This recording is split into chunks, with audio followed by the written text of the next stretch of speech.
This is Franchise Today, brought to you by FRM Solutions, providers of the best-in-class software solutions for franchise relationship management. Franchise Today is your destination for weekly information, conversations, and interviews with accomplished industry leaders, all of whom share best practices for sustainable growth and sensible franchising. Here now, your host, Stan Friedman, to kick off this week's podcast with the SoLink front of the house. And this is Franchise Today on Wednesday, July 10th, 2019, and here's hoping you all had a safe and happy 4th of July holiday. I'm Stan Friedman, coming to you from the studios of FRM Solutions right here in the beautiful Buckhead community of Atlanta, Georgia. Hey, we hit a new high watermark last week for instant downloads of this podcast with the Don Fox interview from Firehouse Subs, so I guess that validates what I thought when the interview concluded. Don Fox had a lot to say, and he not only shared it, but you wanted to hear it.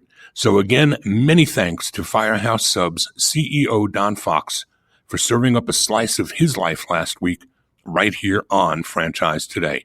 You know, as a company, Firehouse provides a culture that's rich in giving, and Don demonstrated clearly how that starts at the top. He gave us an hour and shared many nuggets, and once again, on behalf of myself and our audience, I thank you again, Don Fox. I can't wait either to catch up today with Brig Sorber and talk about Two Men in a Truck. It's incredible culture as well. It was fostered by Brig and his brother, John, his mom, Mary Ellen Sheets, his sister, Melanie Bergeron, and the spectacular franchise company that they have built. But before I do, it's time for this week's shout-outs to those who are celebrating birthday wishes in the franchise world. Let's kick it all off with my old buddy from Blimpie days, Marty Welch, celebrating his birthday this week, as is Alexandra Duz, head of franchising at Haircut Express and a member of the Ukrainian Franchise Association. A little closer to home, my buddy at Authority Brands, Chip Baranowski, celebrates this week, as does Vasilis Trikopoulos, founder of Top Franchise Concepts in Greece, another good friend from Philly that I met years ago when Ron Feldman made the introduction. Happy birthday wishes this week to Ken Friebowitz. Happy birthday, too, to Peter Maxwell Sessions, CEO of Fewer Hats, Fran Data's president, Edith Wiseman, Buzz Brands development head, Tim Holliday, and our old friend, Tom Epstein at Franchise Payment Network. The lovely Sonia Greenbaum celebrates this week, as does Scott Mortier at Dental Whale. A much more manageable list this week, I must say, along with many happy returns to one and all. Hope I got them all. And now it's time for this week's Front of the House. And in the front of the house today, happy to have my good friend, my cohort in podcasting, co-producer, and just an all-around expert in the world of digital arts and sciences, Ryan Hicks. Ryan, how are you, buddy? I'm good, and I like that little introduction, arts and sciences. On the fly, man. You never know what's going to come out of the mouth, right? So anyway. Well, Ryan's on your podcast now, so watch out. So, Ryan, here we are to talk about a pretty ambitious undertaking that you were taking on all by yourself. I think another of our friends in the world of franchising, Zach Fishman, ponied up and decided to join you. But let's talk about this 45 or so day road tour that you're embarking upon with 50 plus podcasts with franchise guests featured from all over the country. Tell us about it. Yeah, so we are embarking on a very ambitious journey. Actually, the idea started, I had some franchise clients that were visiting me in Dallas. And one of the evenings they said, hey, after we get done with this brutal day of meetings, why don't we jump out and go do something like see some live music, etc. So I was on a website and I saw it was like a Tuesday evening, and I saw that this group was in town, and I'd noticed that they're touring around, and it just struck me because I was recording a podcast earlier that day in between the meetings, and I just thought, man, what if I brought the podcast, went on the road and went and met with franchisors and folks in the franchise community. So I that kind of idea struck. And then I phoned up Zach Fishman, my good friend, and he's also a co-host on the Modrn Business podcast. He hosts the Millennials and Franchising segment. And I in passing, kind of threw the idea by him and said, hey, instead of going on a summer vacation, what if we hit the road? And then the idea ended up growing a lot of legs. We've got some really amazing sponsors that help make it happen. And we are starting in Dallas, and we're making our way around the country for 45 days, meeting with a ton of excellent folks in franchising. So it'll be quite the journey. So leg number 1, July 15th through the 19th, sees you in Dallas, Waco, Austin, San Antonio, and Houston. Who are some of the notables that you'll be interviewing on that first leg of the journey? Yeah, so on the front side, we're starting with someone who's become a friend of mine, Aslam Khan. We're starting at Falcon Holdings headquarters. We've got Nothing Bundt Cakes and Rent-A-Center and a bunch of different folks. On the 17th, it's a pretty wild day. We're starting at 9:30 a.m. at Fast Signs headquarters. Catherine Monson's going to be on the program. Then we're going to load up, take our video crew, because we're also documenting this whole journey on a daily vlog. Launching that on YouTube. But we're headed down to Waco. We're meeting with the chief marketing officer of Neighborly Brands and some of the other executives, Lisa Zollner. I think Mary Kennedy's going to pop in, and Mary Kennedy Thompson is going to pop in and say hi. She's an alumni on the show. Then we're going to go down to Waco, to Georgetown, right north of Austin, and meet with Gordon Logan and team at Sport Clips. And so that's all in one day.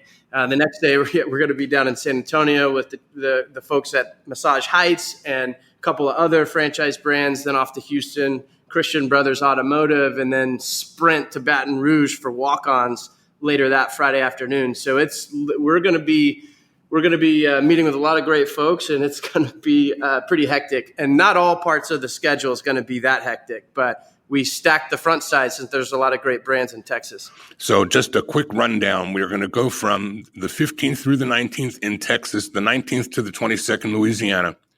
July 23rd through 25th, you're in Memphis and Nashville. You're here in Atlanta, July 25 through 27. Looking forward to seeing that rap bus and you and Zach. Tampa, Florida, Miami, Fort Lauderdale, West Palm, Orlando, and Jacksonville, all July 27th through August 2nd. Then you're into the Carolinas for August 2nd to the 7th.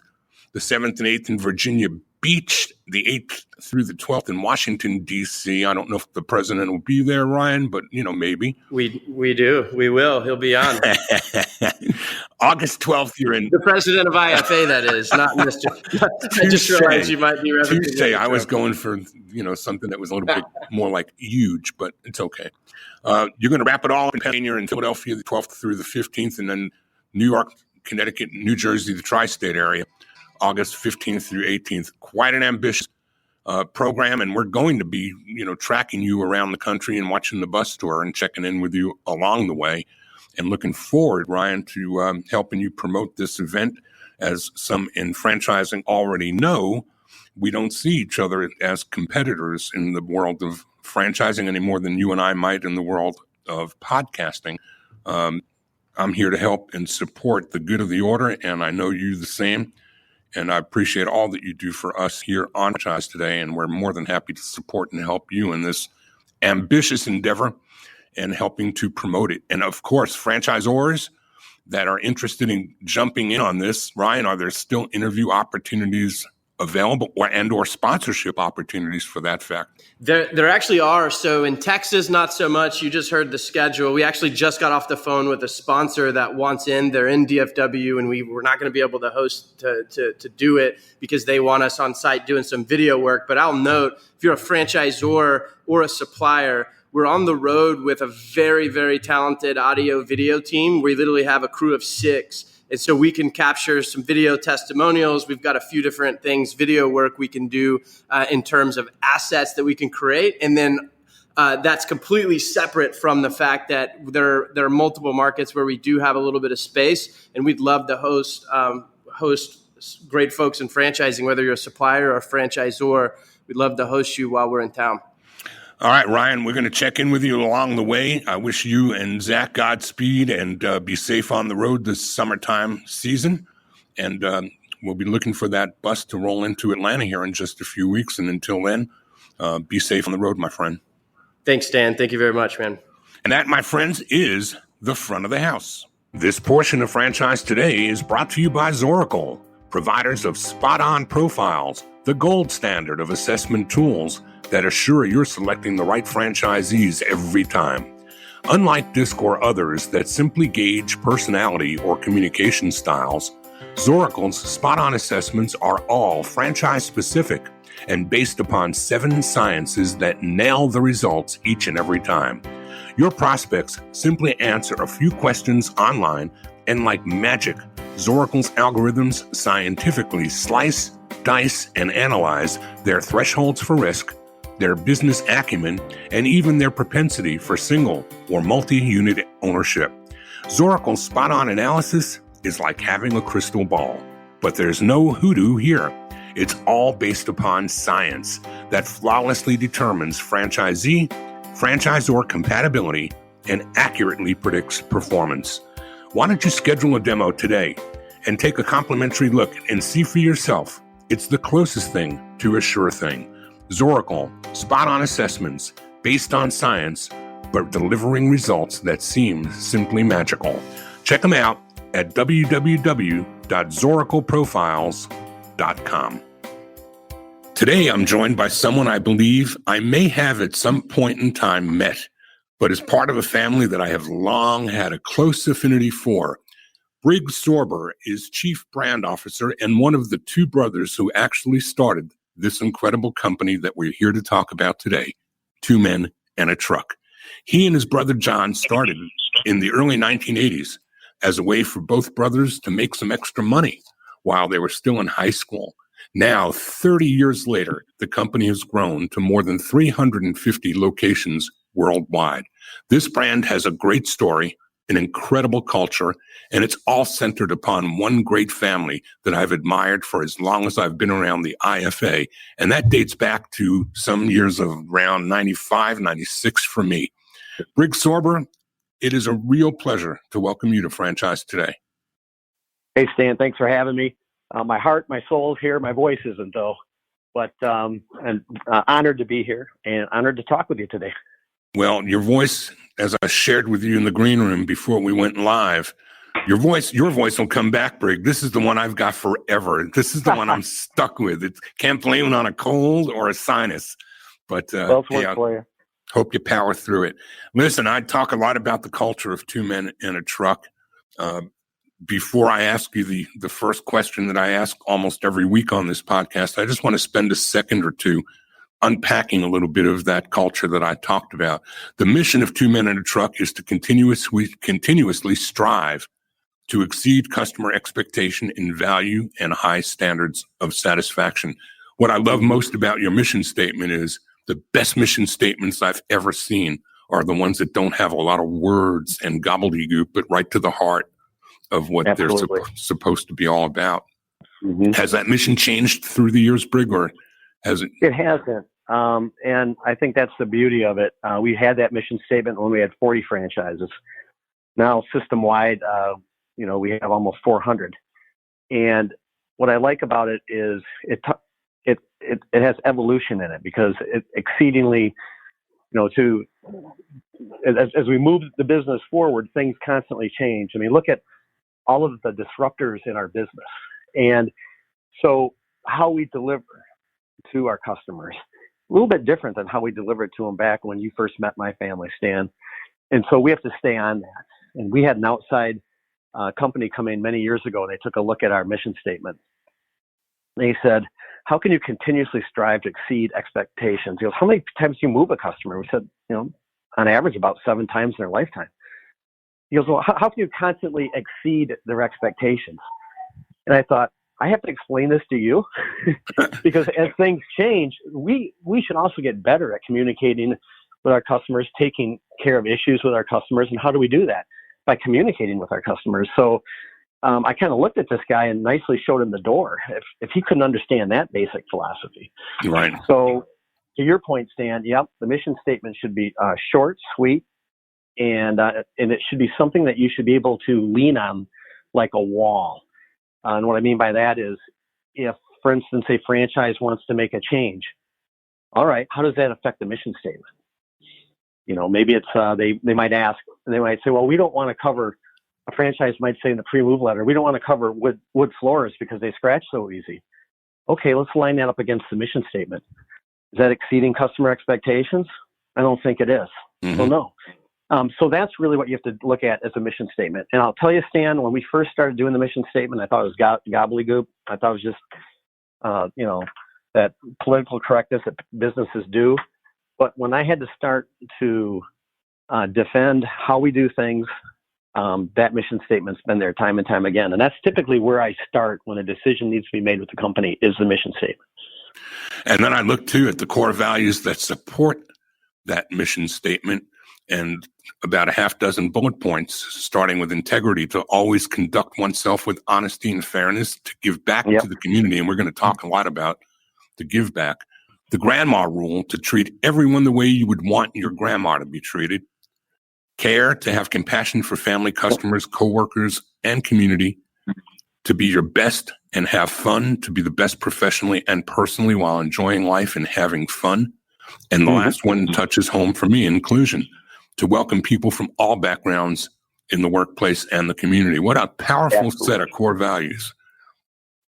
Thank you. And it is something that that we lean on every day. It does support the mission statement.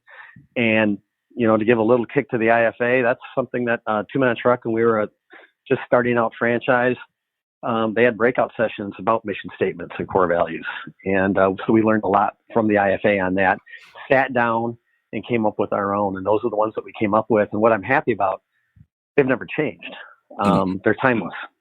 So if we're talking with some people here that are just thinking about franchising, your mission statement might be with you for 40 years. You have multiple employees and locations. That mission statement should still be timeless. And to your point, Stan, don't make it so wordy. The best ones, ours isn't even a great one because it's maybe 2-3 sentences. The best ones are one sentence that every employee can just rattle off the top of their head. From right there in your home state of Michigan, there is another great guy in the world of training and sales that I've met through the years, a guy named Floyd Wickman. His son actually is pretty famous today. Gino Wickman wrote the book Traction. But Floyd always taught in sales, never sell with blah, blah, blah, when blah That's alone will do. So same goes for mission statements. All right. So let's get to the core of today's conversation. I always start the podcast with a statement that does not apply today, Brig, because what I always talk about is how 9 times out of 10, my guests will agree with me that franchising is not intentional. It's not something that we raise ourselves out of, the womb to grow up and become involved in franchising. Right. In your case, you started a franchise when you were in high school, and your whole family got involved in the business. Tell us a little bit about winding the tape back to how this all began for you, and what made you have that entrepreneurial vision, even to capture some quick spending money for yourself and your brother while you were kids. We were always, my parents were always grinders. I mean, they started out blue collar, married very young, but they were always looking to get ahead. And they even had income property, small homes that they would rent out and then fix back up and rent out again. And so work was always part of what we did. Melanie and myself would always have, like lemonade stands, or Melanie would always sell little knickknacks on the corner. I mean, she didn't play with dolls. That's what she did. And we were the same way. So we always worked. My first vehicle was a 66 Ford pickup truck. It was a $200 beater that came from Michigan State University. It was an old agricultural truck. And that was the first vehicle I drove. And that was way before driving a truck was cool. I was from a more wealthy suburban area outside of Lansing. So all these kids were driving Trans Ams and other really cool vehicles. Their parents would buy them. I had an old 66 Ford. But I soon realized, hey, we can haul our lawnmowers back there because we used to mow lawns. We could do hauling jobs. And that's really kind of where it started. But I'll tell you, Stan, when people ask how 2 Men in a Truck started, I'll ask them back, how does a river start? Typically doesn't start from one area. It starts with many tributaries going into it. And so that was my tributary of bringing in my truck, bringing in my friends and my brother. And then when I went off to college, John my brother John and his friend started doing it with their truck. My mom was watching this all along, getting kind of a kick out of it. And then my mom had a small store in Lansing, and what she would do is go to auctions and estate sales and buy furniture, spit shine it up, and then resell it at this store. And so she had an old, she bought a 14-foot step van to do that. And so she told my brother and his friend, you can use this truck while I'm not using it. And so that's how we started using that truck. Then we started doing more moves like, used furniture delivery or, apartments and small homes without any ramp on the truck, without any pads. I mean, it was ridiculous, but we did a really good job. And John and I were pleasers. We made sure that when our friends worked on the trucks, that they were courteous, that we would work hard, and people loved us. And that's when we really started to realize the importance of those referrals, even at that early age. What year would that be, Brig? Oh my goodness. Probably in the, I graduated from high school in 1981. So this is aging me a bit, but, probably around, like 79 to 83, somewhere in those times we were using the truck, and my mom came in and she loved the business, and there was a glass ceiling for female workers at the state of Michigan. She could not move up any higher. This was in the early 80s, and she had enough. She had worked there for 23 years. She cashed in all of her qualified money, her pension money. People thought she was crazy. Even her mom, Grandma Eberly, and that's who is the pictures on our grandma rule. If you look that up, that's my grandma. Love it. Yeah, she even said my mom was crazy. And my mom jumped in full force with the business, and she incorporated the business in 85. And then Sister Melanie was the first franchise in Atlanta, Georgia in 1989. So,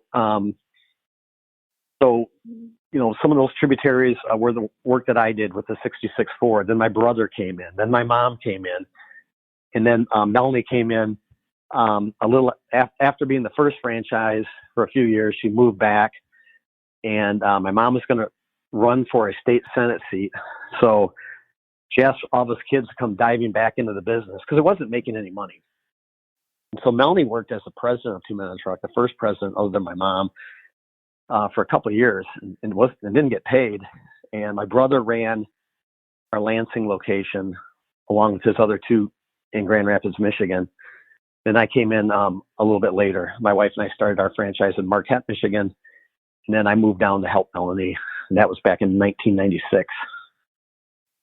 And she was still in it. She was in Atlanta then, or she had moved back? Oh, she had moved back. Right. Yep. She had moved back and started a franchise in Novi, Michigan, and then also helped my mom, really started into the franchising. And those are the years that I first met your mom. And I mean, I remember my first years going to IFA conventions. I was the VP of Global Development at Blimpie Subs and Salads, and that would have been in those mid-90 years. Yeah, I was there. We have met before, Stan. I know we have. Yeah, I was going to those meetings back then. But it was funny. My mom was speaking at an entrepreneurial class at Michigan State University. This is before franchising. It was just we had the single franchise, or the single store. And this lady walked up and said, "Have you ever considered franchising?" And my mom said, "Who would want a moving franchise?" And this lady said, "I'm a pet nanny. I take care of people's pets on vacation. I franchised. I think if I can, you can." So that was what started it. And I think what your listeners have to understand, my mom was 46 years old, did not have a college education, was scared to death to public speak. She worked her way up to a certain point up the state of Michigan because she could just sit there and work.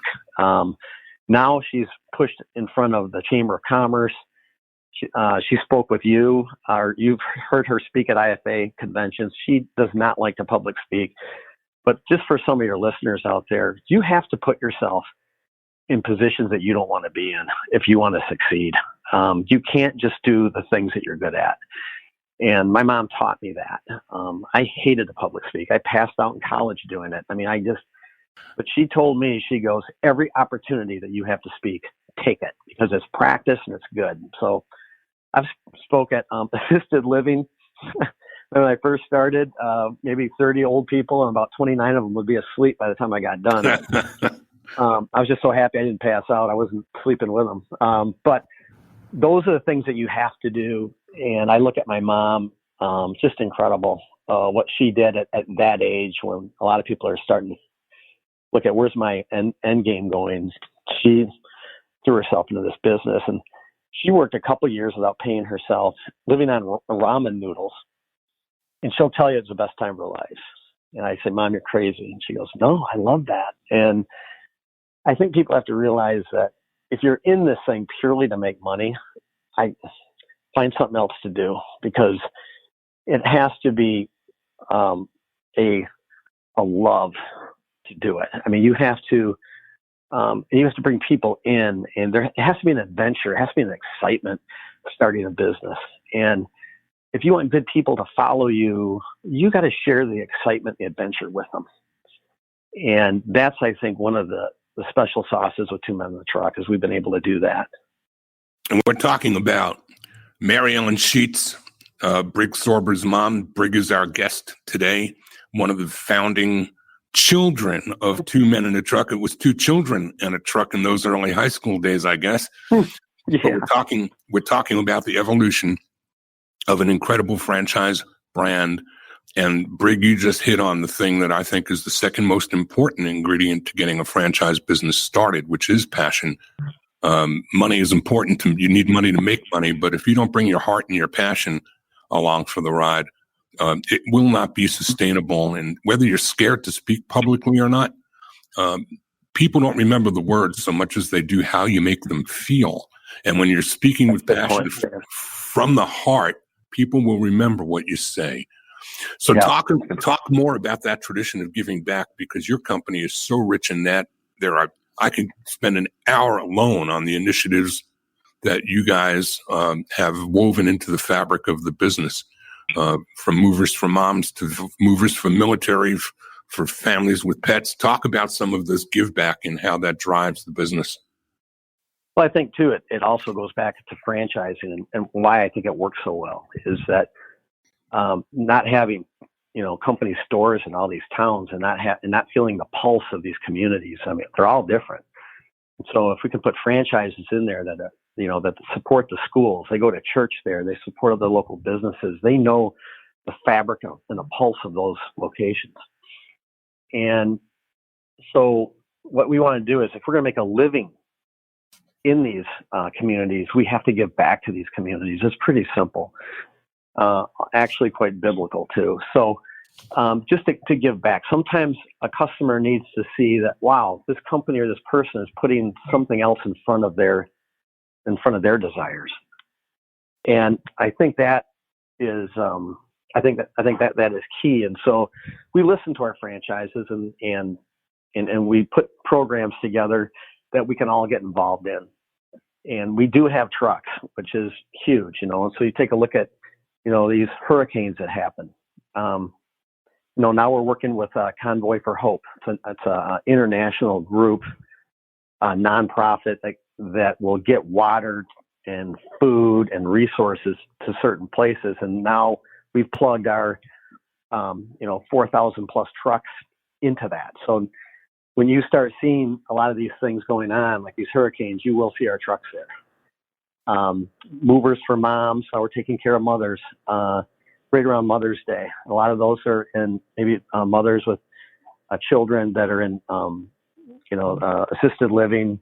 They're trying to get back on their feet. We get them all kinds of supplies, toiletries, all those things to make them feel good.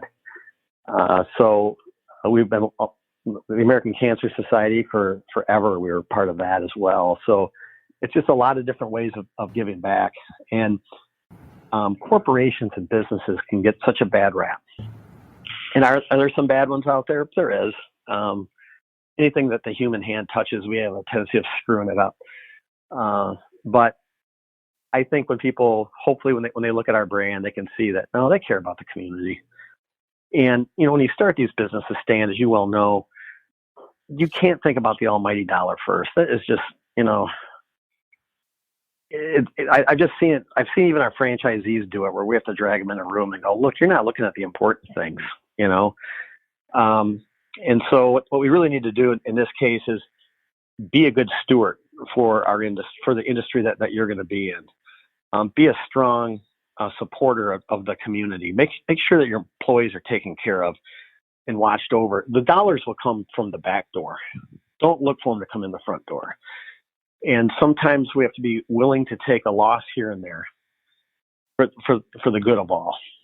And really what I've found is that people are willing to use us, even if they call up and we're, a few dollars more an hour.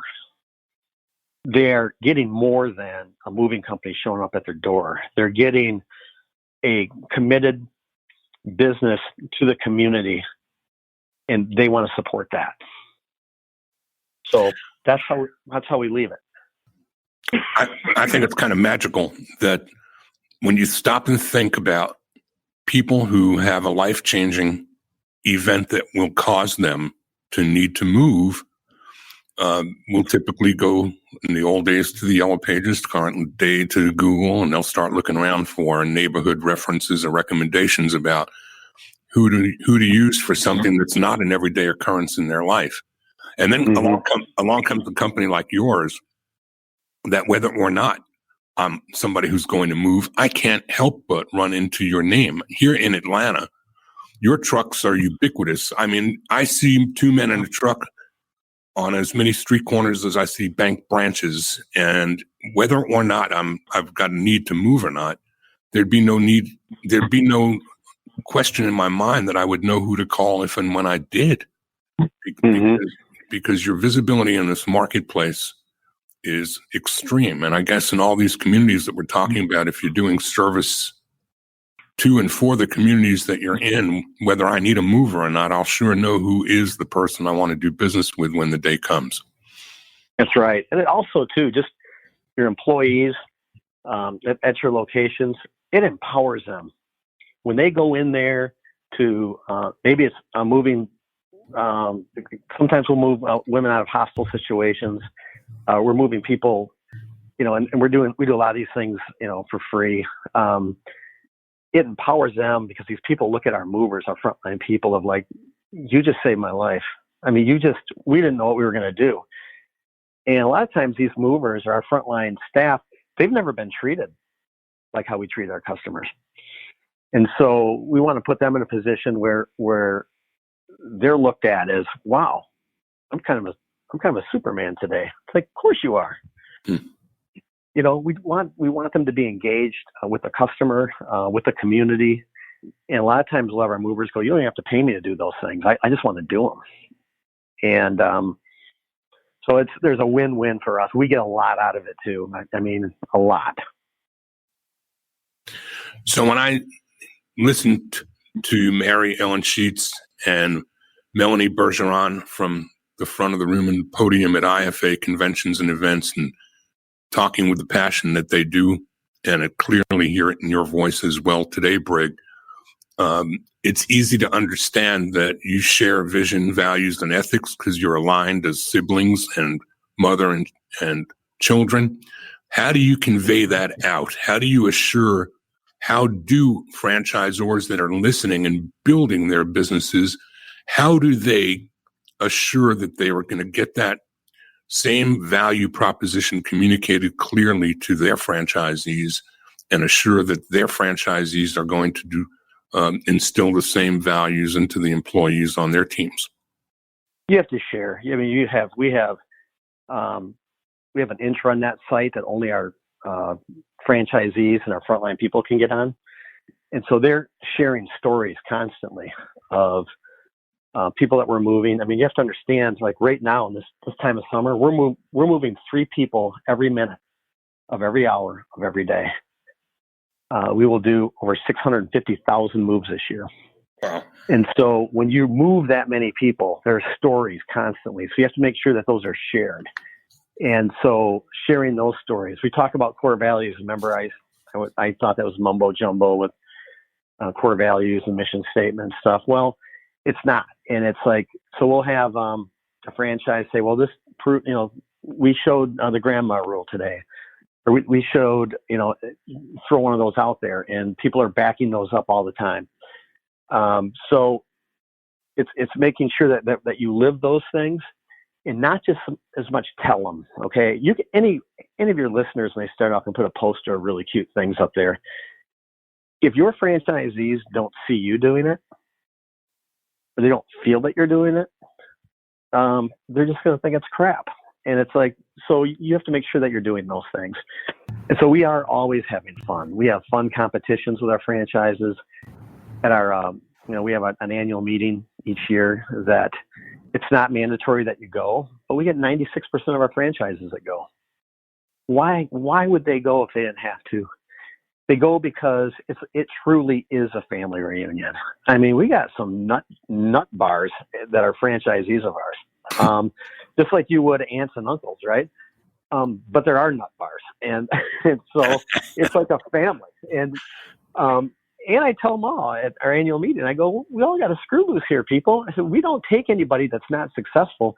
Many of you people are were CPAs, teachers, doctors, Maytag repairman, that became franchisees. Who in the world thought that they would have a moving franchise? and I tease the guys too, and when I go speak with the movers, they shut the trucks down, and me and the President Randy will go visit.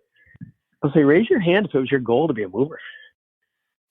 Like, wow, I don't see any hands. Nobody? None of you guys, your goal is to be a mover? Like when you were kids, you didn't play out in the yard like cops and robbers and cowboys and Indians. You didn't raise your hand and say, it's my turn to be the mover. And, but we talk about the adventure of the business. We talk about having fun in the business. We talk about helping people in the business. If it was just about moving furniture, Stan, I can't think of a crappier way to make a living. Really? I mean, it's hard. I've done it for years. I've been behind that. I've been in the back of that truck since I was 32 years old. And but when it comes to making the relationships with the customers and just the camaraderie with the other movers and helping out the communities, we are not just a moving company. I really think that we could take our system of how we train and I think that we could take moving out. We could put house painting in, we could put cleaning in. And I think we would be just as successful. When we come back from our break, I want to unpack that a little bit further and talk about those things that you do because it's the question I asked a moment ago, and we're going to go deeper into it. How do you assure that you continue to keep that culture intact when you've got people hundreds and thousands of miles away that you're giving responsibility and charge for, not just your secret sauce and your trademark, sure, but your culture? We'll be back to talk about that in just a minute. Franchise Today will be right back, but first, a word from our sponsors. Franchise Today is produced and presented each week by FRM Solutions, providing best-in-class CRM and document management software designed specifically for franchising. FRM enables real-time business intelligence, communication, and collaboration between all members of the franchisor's team and their prospective and existing franchisees. This empowers your team to simply and seamlessly track, access, and manage all communication to and from prospective and existing franchisees, including texts. Legal and compliance is simplified too, with FRM's document management, and even site visits can be digitally facilitated and scored using FRM. Make today the day you give FRM a look and assure that all of your candidate and franchisee correspondence, including texts, are being permanently tracked and archived in candidate and franchisee records. FRM even provides state-of-the-art digital experiences for your prospective franchisees, replacing old-style virtual brochures. There are no long-term contracts required. Multiple upgrades are offered each year at no additional cost. No excuses, just solutions on the web at frmsolutions.com. Brig, thanks for being patient while we paid some bills. Right. We all have to do it. So let's talk about that because, in any franchise company, it's, compliance is an important thing, and it's important enough that when you're needing compliance to your brand standards and to your your trademarks and proper use of recipes and formulas. But here, you've got this intangible piece that requires, I think, some pretty intense discretion when selecting. So let's talk a bit about the selection process first and foremost. Who do you look for, and how? When you say you got CPAs and people from professions, how do you find those right people and get the right conversation going with them? Oh my gosh! Well, I can tell you this because we learned why we've grown to how we've grown is we've learned from a lot of our mistakes, and we used to get so excited about bringing anybody in when we were franchising, but you really have to know what you're looking for. And so it's important when you bring a new franchise in is to, you need to be very open. Some of them come in actually with rosy colored glasses. Like my neighbor did this. This is a perfect example. I had a franchise that just came out of the gate, did wonderful, and added trucks, added satellite locations. He had his boat in a marina, and the next year he had a boat twice the size. So his neighbor comes over and goes, I want a franchise. And we're like, oh, well, how'd you hear about us? Oh, we heard from Mike, so-and-so. It's like, oh, okay. What made you want it based on what you know from Mike? He goes, oh my gosh, he got a boat twice the size of mine. Well, that's a red flag. So it's like, okay, well, we'll explain what this is all about, but the process that we put together of bringing them in purposely is very bureaucratic, step by step, but it's also a hidden test. Can this person follow these directions? And many times, if they don't follow them properly, we send them back to the start again. And some of them will work their way through and get through it. And some of them just start screaming and get mad. And it's like, well, you're probably not for us. And I tell them, back as I was franchise development for many years before I became president and CEO, I would sit them down and say, I don't want to sound condescending, but we don't need you.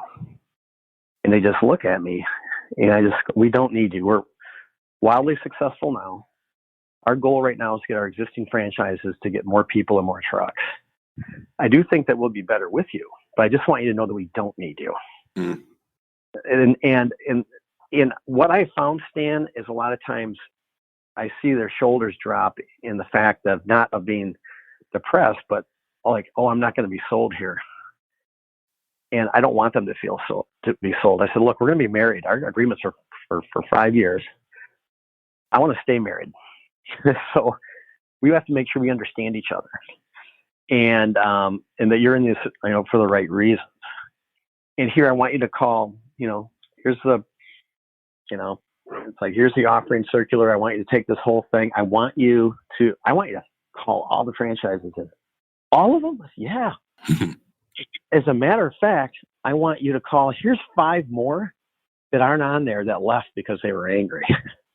Why are you doing this? And I went, because maybe you leave for the same reasons they left. My attorney later told me not to do that anymore. But I just want them to know. And by doing that, it just shows that it's like anti-selling. Right. And it's like, in that thing I don't know. I felt more empowered when they had all the information that they needed. And I'd ask them, you can ask them any questions you want. Ask them this one, are they glad they did it?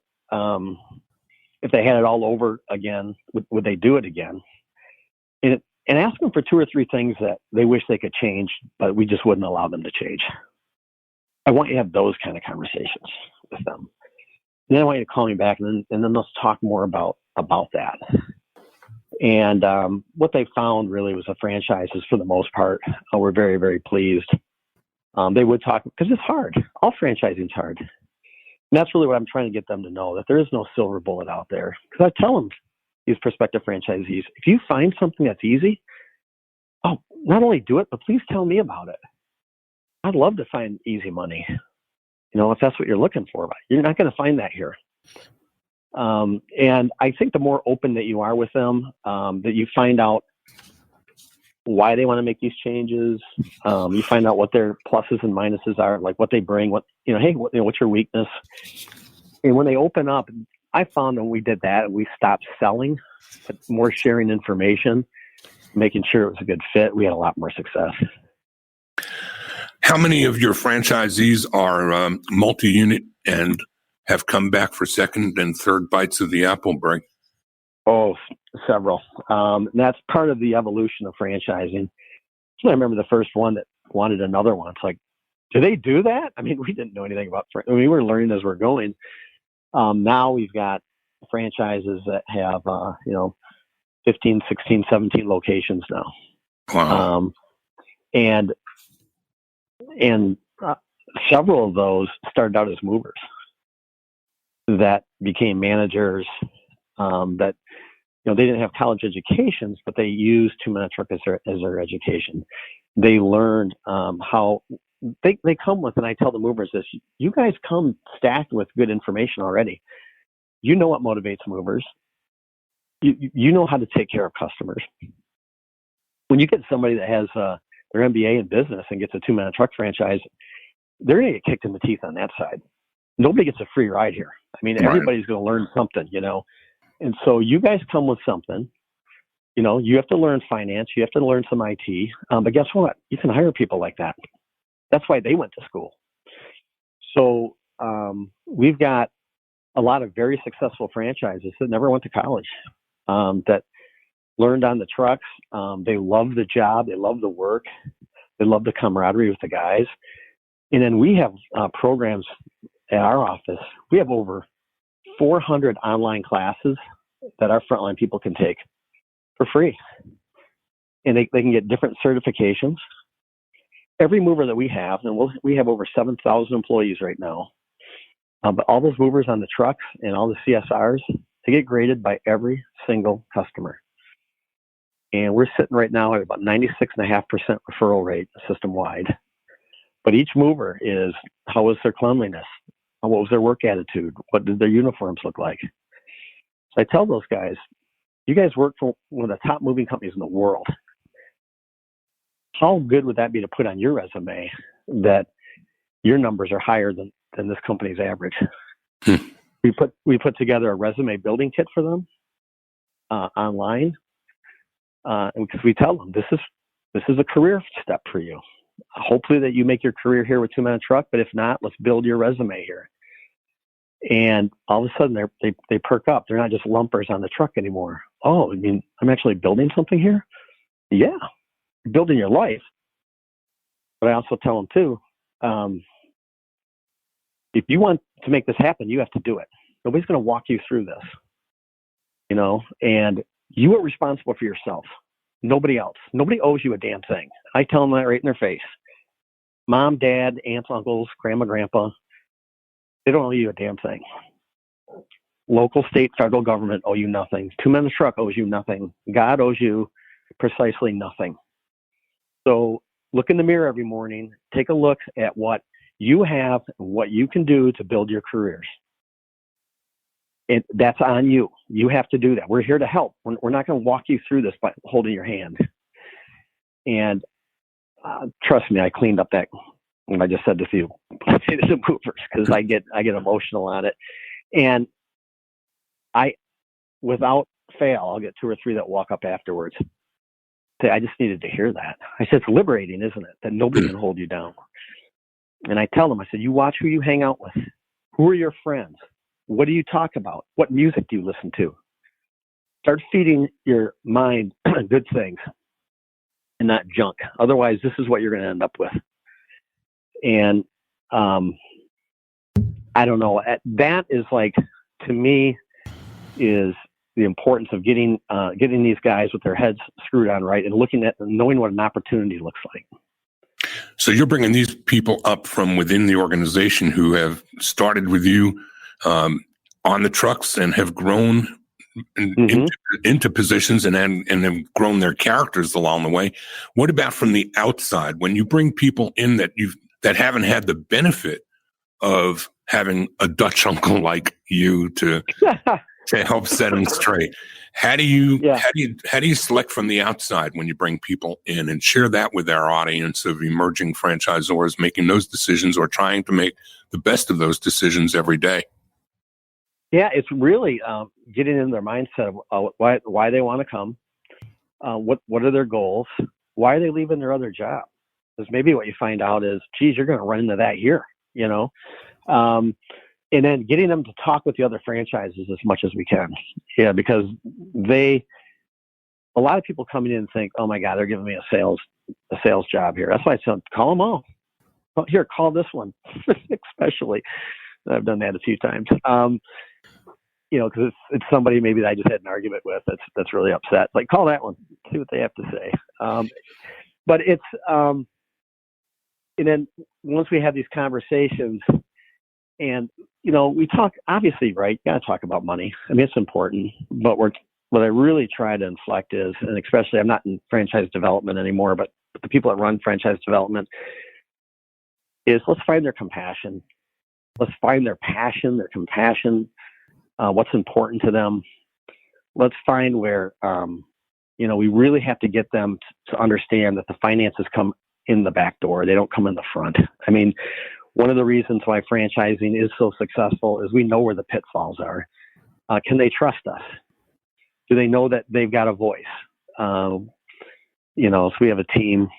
It's like an outside a group of franchises that we talk to once a month on the phone. We get with them twice a year, talk about issues with franchising. So we want them to talk with the team members and just really open things up. And it's interesting to get that good blood. I mean, to your point, Stan, we have multi-units. Most of the sales that we have right now are multi-units because they've got great managers in place. They'll call and go, oh my gosh, this manager is so good. I need another franchise. I don't need one, but I don't want to lose him or her. Tell me what's open in these areas. Get to the point, and I actually kicked around in the meeting. Do we stop selling or awarding franchises to outside people we don't know anymore? That's an amazing place to be. And I said, well, because we also have what we call the Mary Ellen Scholarship Award. And what that is we'll take a franchise every year. A franchise has to bring the name of a manager that they think could run their own franchise. And they got a lot of hoops to jump through. They have to write an essay of what they've done, why they think they would be good at it.